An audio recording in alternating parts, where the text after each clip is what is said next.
Hello' and welcome to regional news Assam. Anganwadi কৰ্মী আৰু সহায়িকাৰ দৰমহা বৃদ্ধিৰ ওপৰত যোৱাকালি কৰ্মী সন্থাৰ ফালৰ পৰা এটা ডাঙৰ নিউজ আমাক শ্বেয়াৰ কৰা হৈছে। সেই নিউজটো হৈছে মুখ্যমন্ত্ৰীৰ লগত তেওঁলোকে এটা নতুন বৈঠকত বহিম বুলি সিদ্ধান্ত লৈছে আৰু মুখ্যমন্ত্ৰীয়ে এটা আশ্বাস দিছে যে ইলেকশ্যনৰ পিছত কৰ্মী সন্থাৰ লগত তেওঁলোকে আলোচনা কৰি দৰমহা বৃদ্ধিৰ যিখিনি সমস্যা তেওঁলোকৰ হৈ আছে সেই সমস্যাখিনি তেওঁলোকে সমাধান কৰিব আৰু তাৰ লগতে দৰমহা তেওঁলোকক প্ৰদান কৰা হ'ব। মজুৰিৰ বিপৰীতে তেওঁলোকক যিটো মাননি দিয়া গৈছে সেই মাননিৰ পৰিৱৰ্তে দৰমহা আৰু কৰ্মী সহায়িকাৰ বাকী যিমান যি সমস্যা আছে সেই সমস্যাবিলাকো ছল্ভ কৰা হ'ব। এতিয়া কৰ্মী সন্থাৰ ফালৰ পৰা যোৱাকালি কি সিদ্ধান্ত লৈছে আৰু মুখ্যমন্ত্ৰীয়ে কি জানিব দিছে সেই সম্বন্ধে আপোনালোকে ভালদৰে এইটো ভিডিঅ' লাষ্টলৈকে চাওক আৰু শুনি লওক দৰমহা বৃদ্ধি কেতিয়া হ'ব আৰু মুখ্যমন্ত্ৰীৰ ফালৰ পৰা নতুনকৈ কি সিদ্ধান্ত লোৱা গৈছে আৰু বৈঠকটো কেতিয়া হ'ব, তেওঁলোকে বৈঠকটো কেতিয়া অনুষ্ঠিত কৰিম বুলি কৈছে আপোনালোকে ভালদৰে শুনি লওক। ধন্যবাদ। তেখেতৰ লগত যোগাযোগ কৰিছোঁ। যোৱা আমি 11 তাৰিখে আমি মুখ্যমন্ত্ৰী মহোদয়ক লগ কৰিছিলোঁ।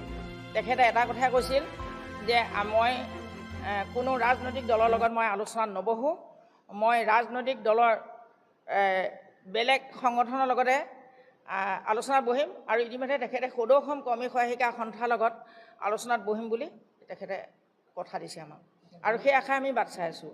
যিসকল অংগনবাদী কৰ্মী বা সহায়িকা অৱসৰ গ্ৰহণ কৰিলে তেখেতসকলৰ যিটো 3 লাখ টকা আৰু দিয়াৰ কথা আছিলে সেইটো কৃষকখিনিয়ে পাইছেনে নাই? হয়, এই 3 লাখ নহয়, আমি আপোনালোকে যিহেতু সুধিলে মই এই কথাটো ক'ব লাগিব।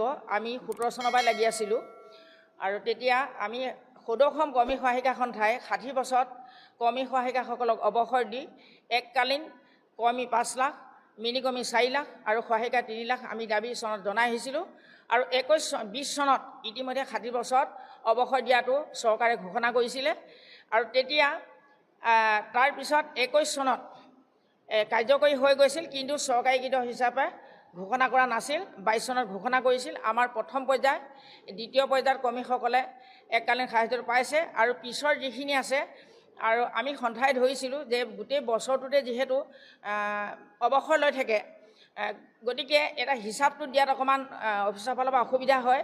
গতিকে এপ্ৰিল মাহটো ধৰি লৈছে, প্ৰত্যেক বছৰ এপ্ৰিল মাহত অৱসৰ হ'ব আৰু অৱসৰ হোৱাৰ পিছত এতিয়া ইলেকশ্যনৰ পিছত বাকী যিসকল বাকী আছে পাবৰ কাৰণে তেখেতসকলৰ নথি পত্ৰসমূহ বিভাগীয় কৰ্তৃপক্ষলৈ বিচাৰিছে আমাৰ সঞ্চালক মহোদয় আৰু সেইখিনি যিসকলে নথি পত্ৰ ডাইৰেক্টৰ অফিচলৈ আমাৰ পঠাইছে ইলেকশ্যনৰ পিছতে